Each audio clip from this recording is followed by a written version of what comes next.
Court is calling 2023 CR 2172 State of Texas versus Satare Portillo. Could I have parties announced for the record for the state? Defense. Robert Porter.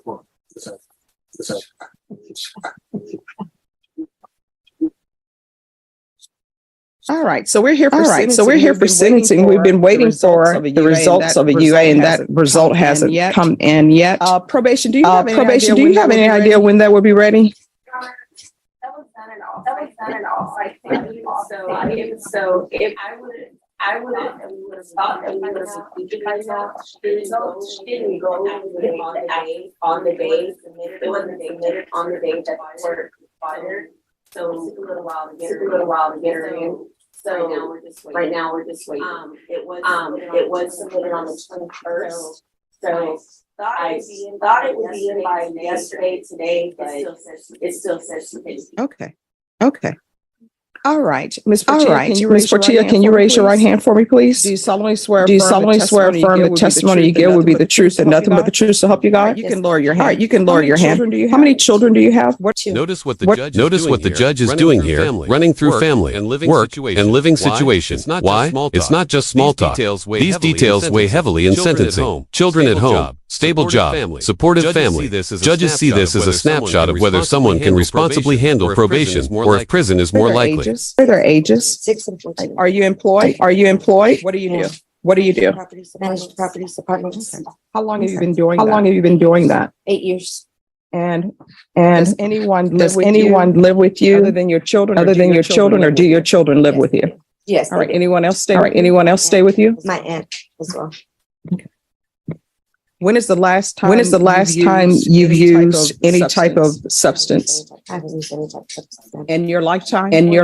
Well, no, it's been. So my question is, when is the last time? Probably about a year and a half ago. And what drugs were you using a year and a half ago? Marijuana. That's all. Yes. Okay. This is what I'm going to want. Probation. 8 years deferred adjudication. That's legal jargon for you're guilty. But if you follow all the court's rules, it won't stain your record as a final conviction. Basically, a second chance on paper, but it comes with a ton of strings attached. Miss one condition. That second chance evaporates. You need a pen? All right. 8 years. It's going to be 8 years deferred adjudication, $2,000 fine, probated. I'm going to want her on the patch until further notice. All right. Sorry about that. 8 years deferred adjudication, $2,000 fine, probated. A patch until further notice. I'm going to want a TAP evaluation done and follow all TAP recommendations. And counsel, if TAP recommends inpatient treatment, you'll need to come back to court. Yes, sir. There should be 200 hours community service restitution.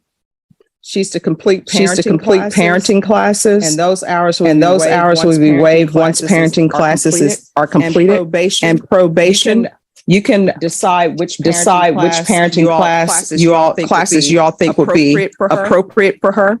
Proof of employment. Y'all need to whisper. Proof of employment within 30 days. There should be no employment as a home healthcare provider or with minors. Regular reporting by Zoom or in person. I'm going to want field visits one time every 3 months. Random. And that's until further notice. Who is Michael Portillo? That's your juvenile child, right? Yes, ma'am. Who is Maria Avalos? My ex-mother-in-law. There should be no contact with Maria Guadalupe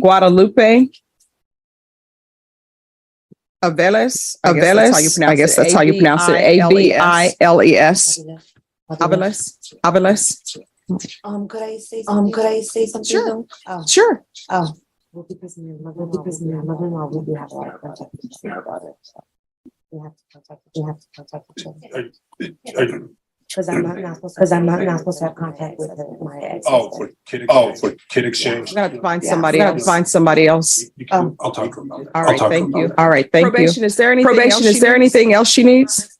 Is there anything else? Is there anything else you need from the court to be successful? No, All right, I'm showing you what's entitled trial court certification of defendant's rights to appeal. And counsel, I believe I gave you a copy last Did you time. review that with Did you review that with your attorney? Did you understand it and did you sign it? yes. Because this is a plea bargain agreement. Because I followed your plea bargain agreement and because you waived your right to appeal, you do not have the court's permission to appeal. Do you understand? All right, from here on out, everything that you do in your life, there are two questions you should ask yourself before doing them. Is this something that could result in me going to prison for life? If the answer is If the answer is yes, don't do it. The other question you The other question you should ask yourself, is this something that may result in me going to prison for the rest of my life? If the answer is yes, don't do it. Do you understand? I take no joy or pleasure in sending the people to prison. But if it's warranted, And your I attorney will, and your attorney will tell you, I've sent people to prison before.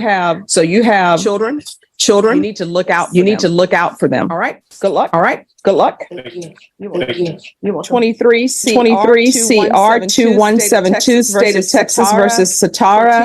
Portillo, could I have the parties announced for the record for the state? Daniel Escobar for the state. The attorney record is Joanne De Hoyos. Joseph Statesman standing in. Ms. Portillo, will you give this court permission for me to do this in place of Ms. De Hoyos? Yes. All right. Ms. Portillo, Ms. Portillo, did you review the document entitled Motion to Enter Adjudication of Guilt with your attorney? Did you understand it? Are you Yes. the same? Are you the same Satari B. Portillo, who was placed on deferred adjudication in 2023, CR 2172, for the offense of possession with intent to deliver a controlled substance penalty group 1, 4 grams to 200 grams on July 27, 2023, for a period of 8 years. Is that you? Yes, ma'am. State. All right, state. Violating condition number And here it 35. is. And here it is. Condition 35. She didn't follow through with treatment.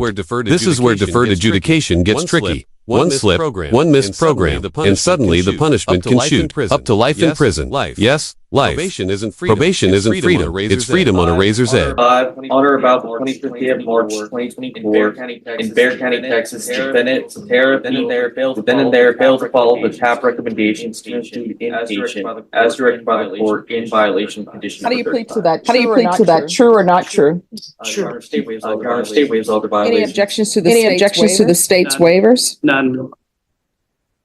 Did you understand by pleading true to violation of condition 35, the court could find it true, grant the motion, find you guilty, sentence you up to life in prison and up to a $10,000 fine? Knowing Yes, that, ma'am. do you still wish to plead true to violation of condition number 35? Court will Yes. find Court will find violation of condition number 35 true. Is there a proposed agreement? Yes, Your Honor. It's altered amendment for state ISF, the substance abuse program, followed by aftercare with ISP, weekly UAs with zero tolerance. All right, so. All right, so what I can tell you all, if you want to reconsider things, you can, but I'm not following that agreement.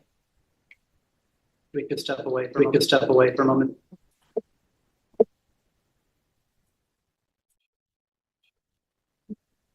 We're gonna go back on the record in 2023, CR 2172, State of Texas versus Satara Portillo. That parties announced for the record. Daniel Escobar for the state. Joseph Statesman, continuing to fill in for Mr. Hoyos. All right. The defendant had entered a plea of true to violation of condition number 35. Do you wish to continue with your plea of true in violation of condition number 35?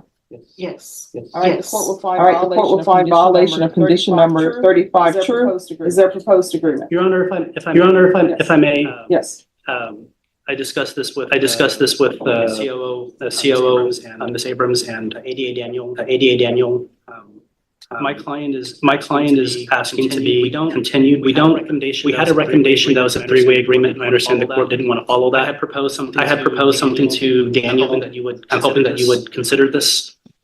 But just some background a little bit first. Her prior MTR was disposed of February 27th, 2024. But she was booked February 3rd, 2024. So from February 3rd today till today, according to the clerk, it's 137 days. So she's had the equivalent not court ordered, but equivalent of a 4-month jail sanction. She will admit, she did admit that she refused to sign conditions for inpatient. She's willing to do not just ISF, she's willing to do SAT-F. She's willing to redo all her classes. She's been in jail for quite a long time. That's her own mistake. She admits that she didn't want to sign it. Maybe she was reluctant to, but she thought that she was supposed to get out, have court, and come back and do things. And she never left the jail. And out of frustration, she didn't sign the conditions. I don't think she's a good candidate for probation. She was supposed to sign the conditions, the TAP recommended inpatient treatment, and she didn't do it. So I don't think she should be continuing on probation. She was given opportunity, and counsel, as you just stated, this is not her first motion to revoke. Her previous motion to revoke was on February 27th, as you stated, and there was a violation of condition number 1. And I ordered that there be a TAP evaluation in custody to follow those recommendations. And she decided that she didn't want to follow those recommendations. I don't see how there's anything that I can. This is fascinating. The judge openly calls out the influence of jailhouse advice. Other inmates often tell defendants, don't sign that, don't do this, and people listen. But here's the kicker. Those inmates are in jail for a reason, and ignoring court orders because of hallway chatter. That's the fast lane to prison. That I can do anything for her. People don't get it. You're not supposed to. When the court orders you to do something, for example, to help you by following the recommendations of TAP recommended inpatient treatment. And I know sometimes people get to talking to people at the Bexar County Jail, and when I say people at the Bexar County Jail, I mean other inmates. And they give people advice, and people want to follow the advice of an inmate, not realizing that guess what? That person is in custody. But I made an order. And we can't do this thing where I order somebody to follow the TAP recommendations, and the TAP says inpatient, and then somebody says, I'm not signing to go to inpatient.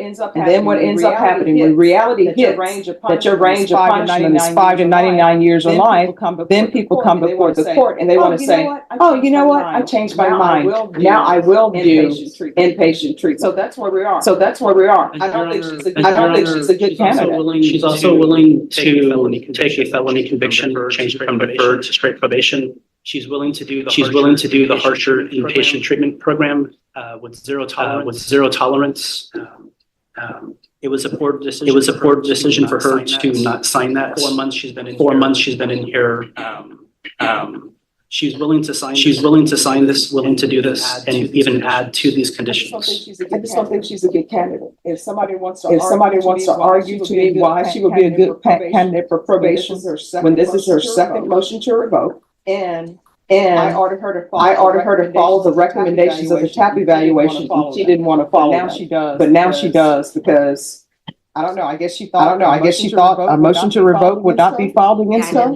I didn't know that was what would result. These are called consequences. Well, Your Honor, also the charge itself, people who are affected with these substances may not make the best decisions in life. To prevent her from reoffending in the future, relapsing, and she's willing to do even more intensive inpatients. But she's charged with possession with intent to deliver, and I understand that sometimes when people have possession with intent to deliver cases, sometimes they're selling because they're also using. But the amount of methamphetamine she had was 27.980 grams. I don't think probation is appropriate for her. I'm not going to continue on probation. I'm going to revoke her and find her guilty. Does anybody wish to speak to punishment? Defense would ask for the minimum time, Your Honor.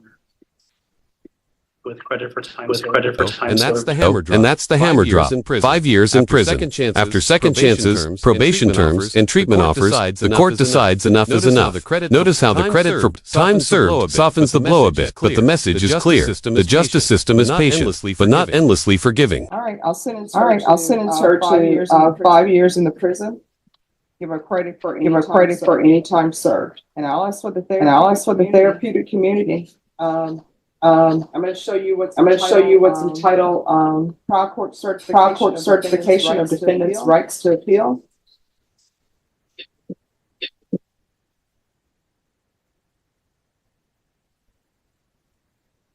Did you review that with your attorney? Did you understand it and did you sign it? Yes.